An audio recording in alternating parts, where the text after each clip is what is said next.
కాంగ్రెస్ సర్పంచ్లకు ప్రభుత్వం అండగా ఉంటుందన్నారు చొప్పదండి ఎమ్మెల్యే మేడిపల్లి సత్యం.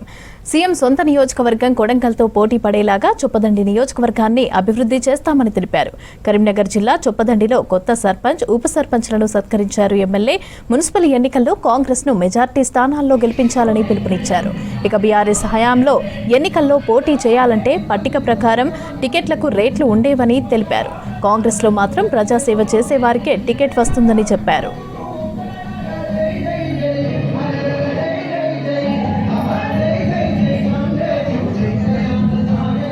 ఎన్నికలు చొప్పదండి మున్సిపాలిటీ గ్రామ పంచాయతీ నుండి గత పర్యాయమే మున్సిపాలిటీగా అవతరించి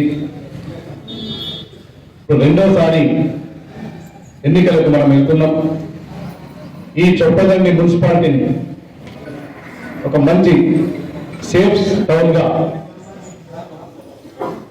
మంచి మోడల్ టౌన్గా ఈ జిల్లాలో కానీ ఈ రాష్ట్రంలో కానీ ఈ చొప్పదండి మున్సిపాలిటీని మనం మరింత అభివృద్ధి చేసుకోవాల్సిన అవసరం ఉంది. ముఖ్యమంత్రి రేవంత్ రెడ్డి గారి నాయకత్వంలో ఇటీవలనే మనం 15 కోట్లకు సంబంధించి ఈ చొప్పదండి మున్సిపాలిటీ అభివృద్ధికి సంబంధించి మనం 15 కోట్లు ఇక్కడ నిధులు విడుదల చేసుకున్నాం. ఇవాళ కొన్ని ఫౌండేషన్ చేసుకున్నాం.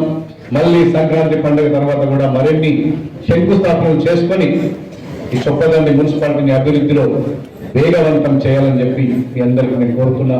మీ అందరి ఆశీస్సులు కావాలని చెప్పి మీ అందరికి నేను వేడుకుంటున్నా.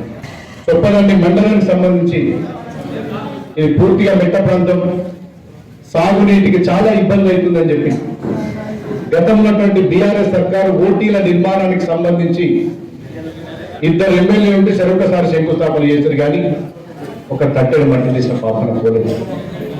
మీ అందరి ఆశీర్వాదంతో ఈ రాష్ట్రంలో కాంగ్రెస్ పార్టీ ప్రజాప్రభుత్వం అధికారంలోకి వచ్చినాక నేను ఎమ్మెల్యే అయినాక పనులు ప్రారంభించిన ల్యాండ్ అక్విజిషన్ సంబంధించి వాటన్నింటిని చేస్తూ ఆ పనులు కూడా మనమే ప్రారంభించుకున్నాం. తొందరలోనే ఆ ఓటీల కాలువల నిర్మాణం పూర్తయి ఈ చొప్పదండి మండలం సస్యశ్యామలం కావడానికి ఆ కాలువల నిర్మాణం దోహదపడుతుందని చెప్పి మీ అందరికీ చెప్తున్నాను.